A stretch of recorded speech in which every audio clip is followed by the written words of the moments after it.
আপনাদের কাছে আপনারা তো সুস্থ বিচার করাইতে পারেন, এই আপনাদের কাছে এই দাবি আমাদের। আমার বাইস্তারা তো মারা গেছে পাইতাম না, কিন্তু সুস্থ বিচার যাতে আপনারা করে দিলে আমার বাইস্তারা, এটা আপনাদের কাছে দাবি।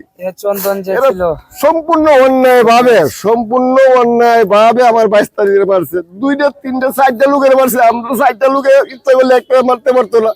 আপনারা মিডিয়ার কাছে আমাদের আপত্তি, আমাদের বাইস্তারা সুস্থ বিচার পায়, আমার বাইস্তা তো পাইতাম না, যাতে সুস্থ বিচার পাই, এই দাবি রেখে আমার কথা আমি শেষ করছি। কিছু পোলাপান আসে, ওরা নেশাগ্রস্ত ছিল, মাতাল। ওরা এসে বলতেছে তোরা এনে কেন আইসস? আমি বলছি দাওয়াত ছিল, বলছিল ওদিকে যেতে আসছি। তোরা কেন আইবি? তোর বাপ দাদার বাড়ি, তোর বাড়ি যাই আমরা। এটা কইতে আমরা কইছি আমরা ভুল হয়েছে ভাই।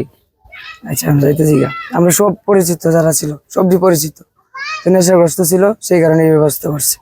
তো আমরা আবার আইসা পড়ি, ওই পর্যন্ত আসতে আমাদের পিছন পিছন আবার আসে, আবার এসে বলে তোর বাপ দাদারে নিয়ে আসছে, কি করবো আমি দেখে দিব।